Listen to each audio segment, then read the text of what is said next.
Planet X Special Report series to address the fear, uncertainty, and doubt, or what's known as FUD, that's out there on the internet today regarding Planet X.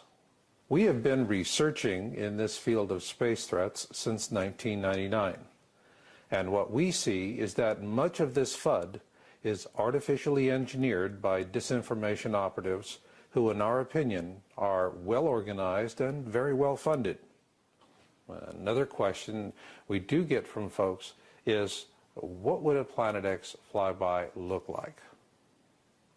In our February 2009 video report, we offered 8 different flyby scenarios, ranging from a rather mild best-case scenario to a devastating worst-case scenario. However, regardless of which of these scenarios may come to pass, we have already seen what a Planet X flyby will look like in part. September 2009 shall be forever remembered as the month we added a new term to the lexicon of catastrophic Earth changes, the Sydney-style dust storm. On September 22nd, Sydney, Australia, and its adjacent communities were blanketed with dust from the red soil blown in from the western regions of the country.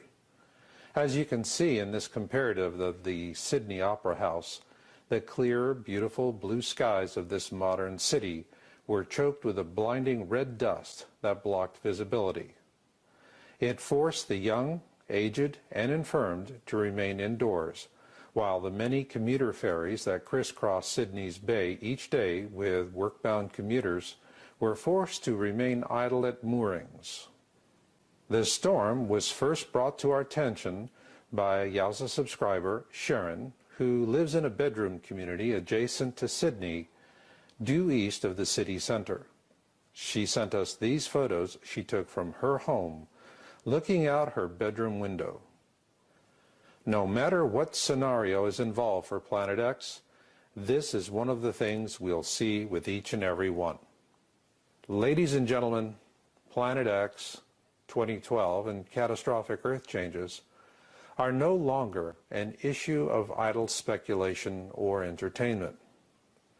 Rather, it is about you, your loved ones, and whether or not you choose to fight for your lives.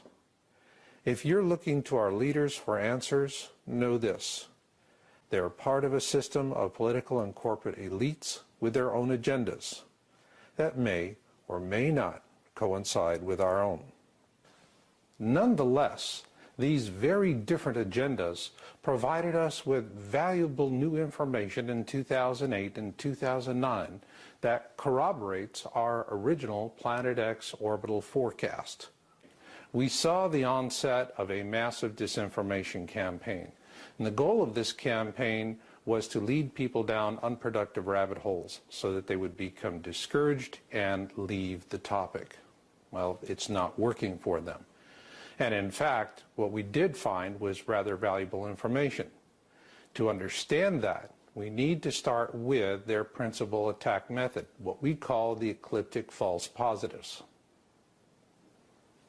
The best way to visualize the ecliptic is to start at a point in the center of the sun and then go out in a flat plane from there through the known planets and moons of our solar system, and finally on out to the 12 constellations of the zodiac. This is what we call the ecliptic, the plane of our solar system.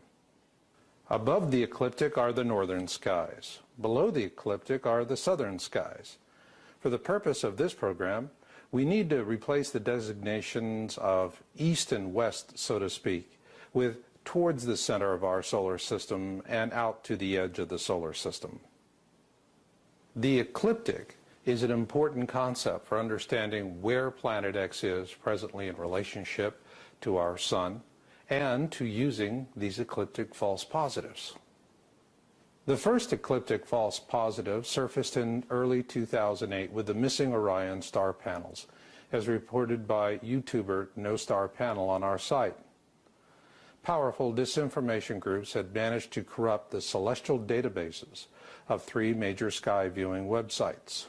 The purpose was to mislead the public by falsely drawing their attention with planted information along the ecliptic and out beyond the edge of our solar system.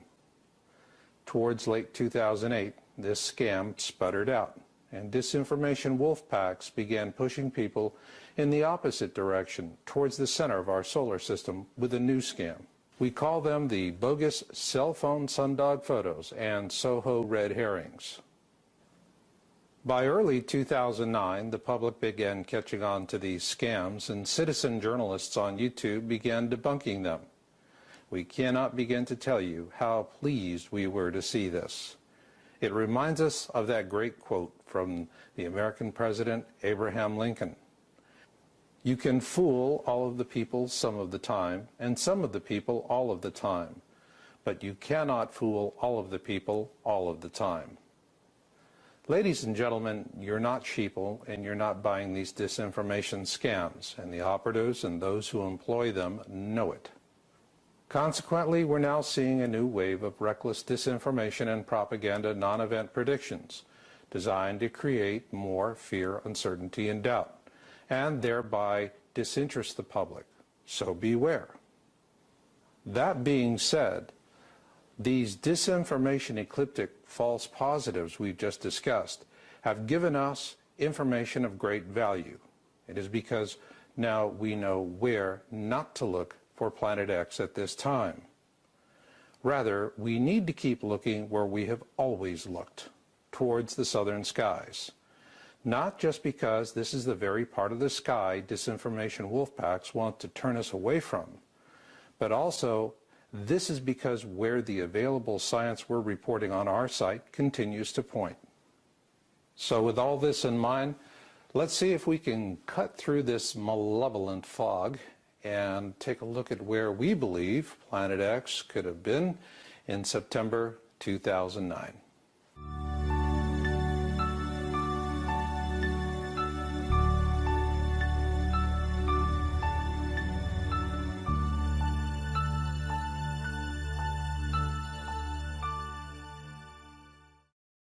What the disinformation, ecliptic false positives of 2008 and 2009 show us is that we were pretty much on the money right from the get-go.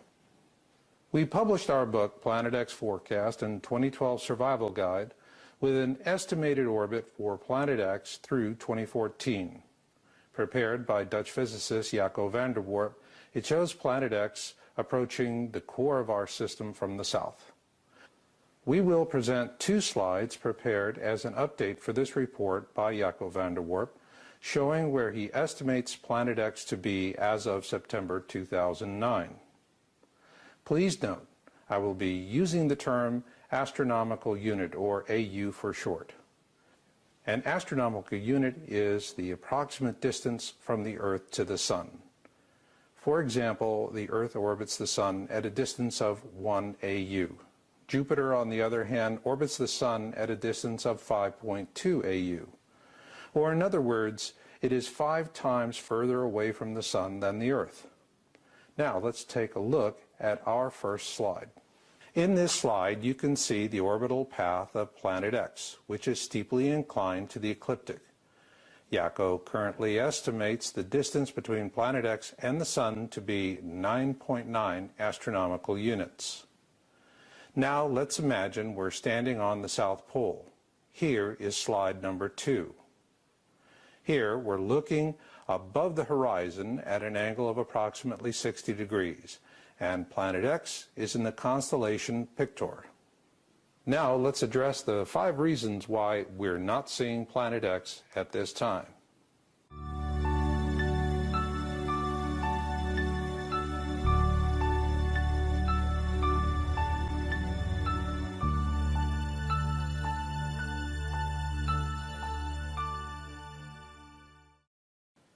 We know Planet X has been here before, and we have the ancient accounts of the Sumerians, Egyptians, Celts, and many more. They have all given us various different descriptions of the object. For example, in the ancient wisdom texts we publish called the Kolbrin Bible, the ancient Egyptians called it the Destroyer, whereas the ancient Sumerians called it Nibiru. Consequently, there are a lot of different ideas as to the nature of this object. In our February 2009 report, we discussed three possible variants: an asteroid-like object, comet-like object, and mini-constellation. Until Planet X is officially observed, it could be anything, although we do know it is big. Otherwise, it would not be interacting with the other bodies in our system as it does. Each of these three variants has its own observation peculiarities, and these are exacerbated by the fact that this object is in a comet-like orbit.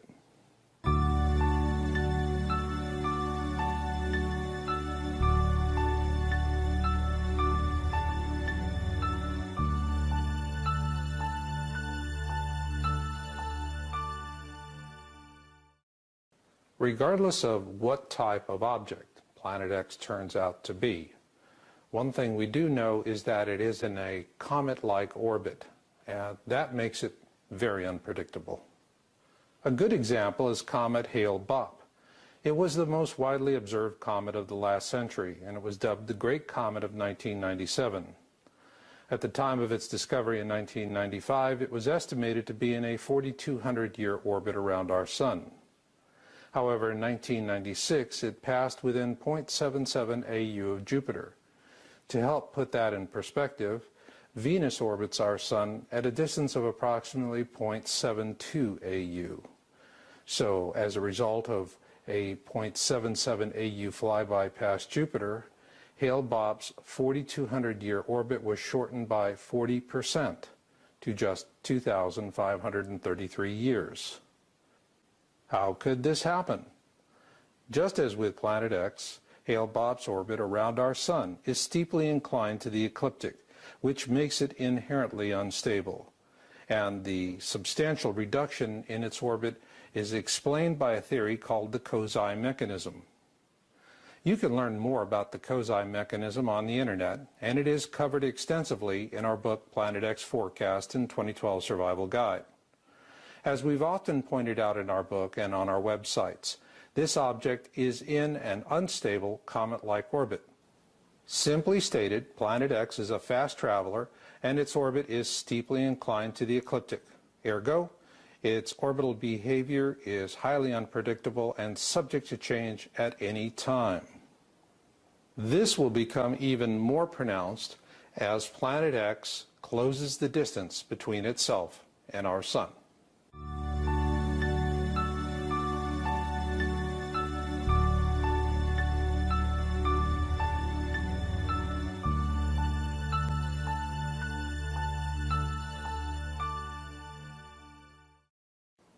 The closing distance between Planet X and the Sun is very important for us to consider. Now let's take another look at that first slide prepared by Jaco van der Warp. He currently estimates the distance between Planet X and the Sun to be 9.9 astronomical units. That is nearly twice the distance between Jupiter and the Sun. This is an important fact because comets are not typically observed until they're inside the orbit of Jupiter. They must come this close to the Sun before they develop a coma and tail. This in turn helps to also explain why Planet X is going to be difficult to observe at this time, assuming it is a comet-like object.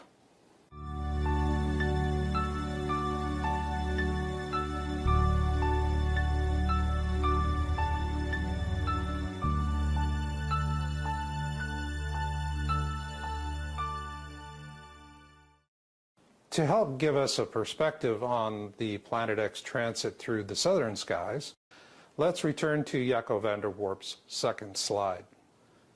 When we presented the second slide, the one where we are looking from the South Pole out into space, we're doing so at an angle of approximately 60 degrees up from the horizon. When we do so, our estimate places Planet X in the constellation of Pictor. The arcing line of the orbit suggests that Planet X will follow a steady, plodding course as it moves from left to right towards the constellation Vela. However, this is not the case because of two reasons. First, the manner in which the Earth rotates.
Sky, you must be able to differentiate between it and the star field behind it.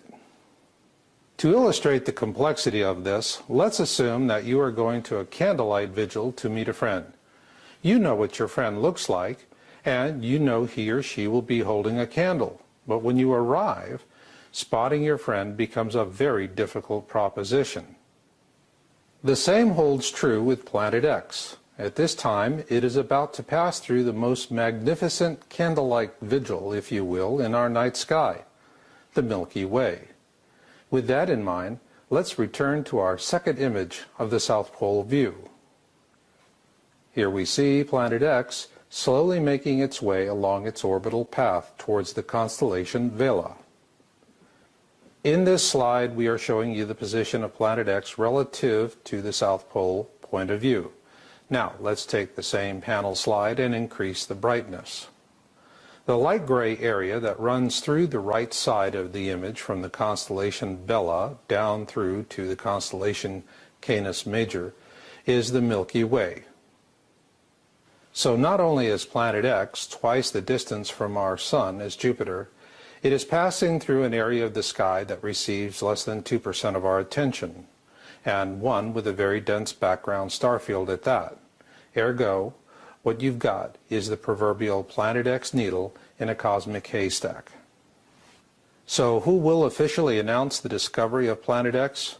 Certainly not some run-by fruiter with a cell phone.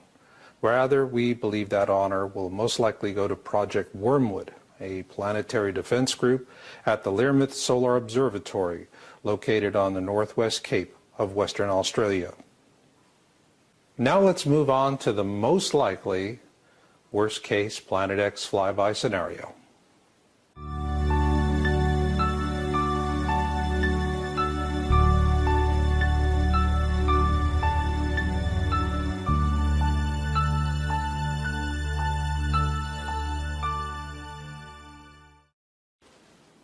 This is the difficult part of this video briefing for us as Planet X researchers, because we really do understand how these various different Planet X flyby scenarios could work out.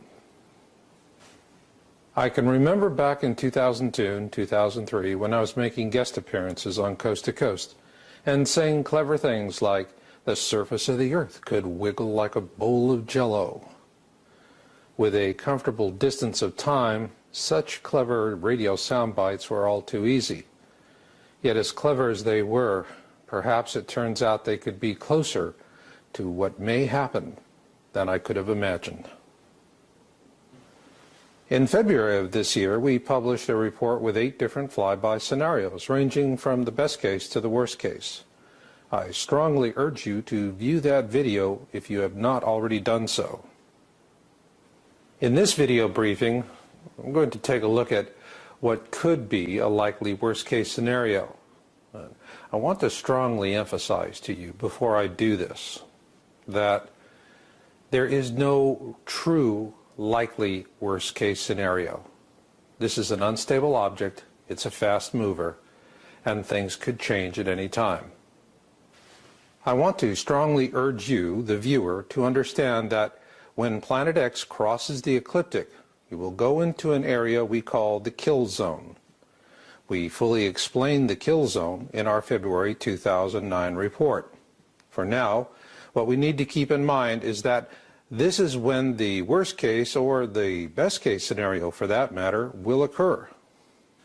Assuming there can only be one best case scenario and likewise one worst case scenario, the odds of one of the other happening is 50-50. This is because a best case scenario can only happen if Planet X passes through the kill zone while it is on the side of the Sun opposite from Earth. However, if Planet X passes through the kill zone while it is on our side of the Sun, then that is when the most likely worst-case scenario will occur. As we have stated in this video and countless other times, this object is a fast mover in a comet-like orbit, and it is unpredictable. So a definitive estimate as to whether we'll have a best-case or a worst-case scenario is virtually impossible. Even if we could somehow manage to connect all of the computers in the world together to form one massive computing machine, it would be hard-pressed to better our 50-50 odds at this time.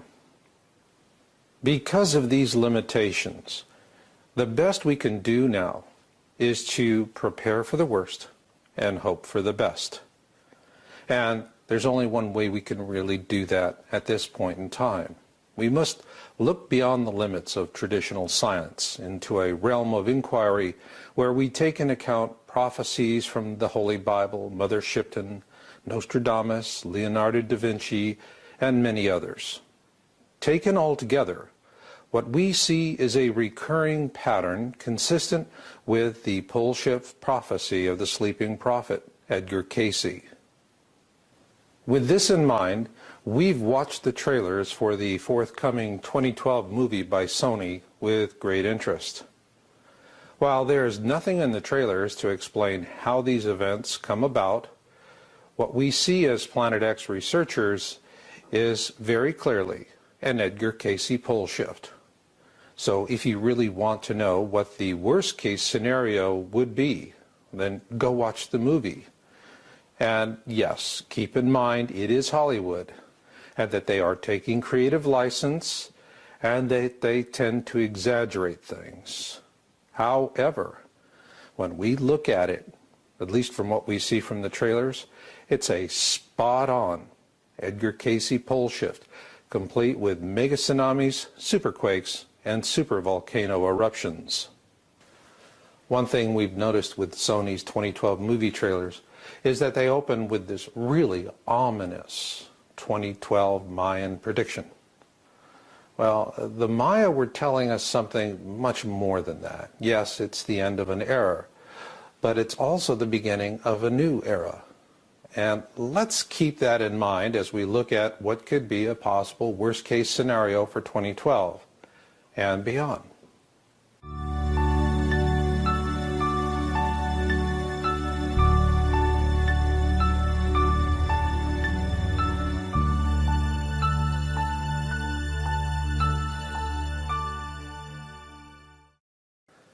Our book, Planet X Forecast and 2012 Survival Guide, was written with one very specific audience in mind. Not dabblers, not those who are curious, but rather we wrote it for people who get it and want to get through it. And for that reason, we've listed out the various catastrophic threats. Well, topping that list is solar violence.